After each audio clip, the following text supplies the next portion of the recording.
ವಸಂತ ಋತುವಿನ ಆಗಮನವು ಚಳಿಗಾಲದಲ್ಲಿ February, March, April ಈ ಪ್ರಕೃತಿಯಲ್ಲಿ ಹೊಸ ಚೈತನ್ಯವನ್ನು ತುಂಬುತ್ತದೆ. ಇದನ್ನು ಋತುಗಳ ರಾಜ ಎಂದು ಕರೆಯಲಾಗುತ್ತದೆ. ಹಸಿರು ಚಿಗುರುಗಳ, ಹೂಗಳ ಅರಳುವಿಕೆ ಮತ್ತು ಕೋಗಿಲೆಯ ಕೂಜನದಿಂದಾಗಿ ಪ್ರಕೃತಿಯ ಸೌಂದರ್ಯದ ತಾಣವಾಗುತ್ತದೆ.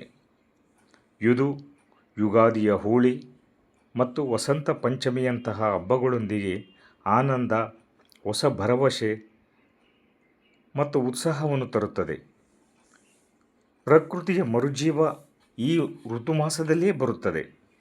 ಬೋಳು ಮರಗಳು ಹಸಿರು ಚಿಗುರುಗಳಿಂದ, ಹೂಗಳಿಂದ ಮಾವು, ಬೇವು ತುಂಬಿ ನವವಧುವಿನಂತೆ ಕಂಗೊಳಿಸುತ್ತವೆ. ಚಳಿಗಾಲದ ತೀವ್ರತೆಯ ಕಳೆದು ಹಗಲು ದೀರ್ಘವಾಗಿ, ಗಾಳಿ ಆಹ್ಲಾದಕರವಾಗಿರುತ್ತದೆ.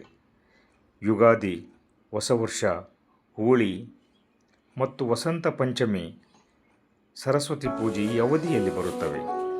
ಬಾರೋ ಪಕ್ಷಿಗಳಿಗೆ ಸಂಭ್ರಮ ಸಂಭ್ರಮ. ಬಾರೋ ವಸಂತ ಋತುವೆ. ಮುಂಜಾವು ಸಂಜೆಗಳ ಬಣ್ಣಗಳ ಬಳಿಯುತ್ತಾ, ಬೆಟ್ಟ ಬಯಲುಗಳ ಹಸಿರನ್ನು ಮಾಡುತ್ತಾ, ಗಿಡ ಮರ ಬಳ್ಳಿ ಹೂಗಳ ಪರಿಮಳ ಸೂಸುತ್ತಾ, ಪ್ರಕೃತಿ ಒಡಲಿನ ಚೆಲುವನ್ನು ಮೆರೆಸುತ್ತಾ, ಬಾರೋ ವಸಂತ, ಬಾರೋ ವಸಂತ ಋತುವೆ. ಓ ಋತುರಾಜ, ಸ್ವಾಗತ ಬಯಸುವೆವು, ನಿನಗೆ ಸುಸ್ವಾಗತ ಕೋರುವೆವು. ವಸಂತ ಋತುವಿನ ಈ ಮಾಸದಲ್ಲಿ ಎಲ್ಲಿ ನೋಡಿದರಲ್ಲೂ ಬೆಟ್ಟ ಬಯಲಿನಲ್ಲಿ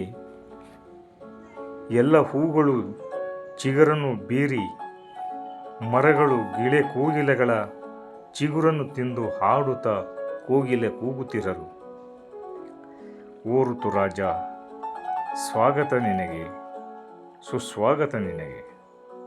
ಮಂದ ಮಾರುತದ ಮಂದಹಾಸದಲ್ಲಿ ಮಿಂದು ಮಿರಮಿರನೆ ಮಿಂಚಿ ಮೇಳೈಸಿ, ಹಕ್ಕಿ ಪಕ್ಷಿಗಳ ಕೊರಳನ್ನು ಸವರುತ್ತಾ, ಅವುಗಳ ಇಂಚರವ ಮಾರ್ದನೆಗೊಳಿಸುತ್ತಾ ನಲಿಯುತ್ತ ಬಾರೋ.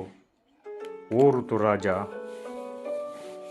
ಸ್ವಾಗತ ಬಯಸುವೆವು, ನಿನಗೆ ಸ್ವಾಗತ ಬಯಸುವೆವು. ಮಂದ ಮಾರುತವು ತಂಗಾಳಿಯಲ್ಲಿ ಬೀಸುತ್ತಾ ಆ ಹೂಗಳ ಪರಿಮಳ ಆ ಒಂದು ಮೂಗಿಗೆ, ನಮಗೆ ನಾಸಿಕಕ್ಕೆ ಸಂತೋಷವನ್ನುಂಟು ಮಾಡುತ್ತವೆ.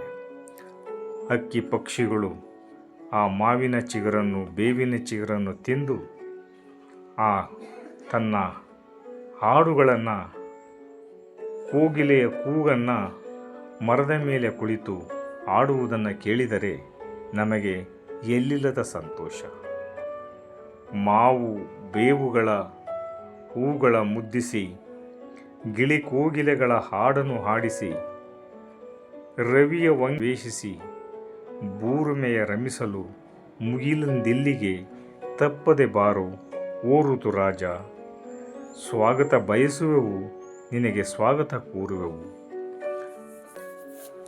ಮಾವು ಬೇವುಗಳ ಹೂಗಳನ್ನು ಮುದ್ದಿಸಿ, ಗಿಳಿ ಕೋಗಿಲೆಗಳಿಗೆ ಹಾಡನ್ನು ಹಾಡಿಸಿ, ಆ ಮುಂಜಾವು ವಂಗಿರಣದಲ್ಲಿ ಪ್ರವೇಶಿಸಿ, ಬೂರಮೆ ರಮಿಸಲು ಮುಗಿಲಿಂದ ಇಲ್ಲಿಗೆ ತಪ್ಪದೆ ಬಾರೋ.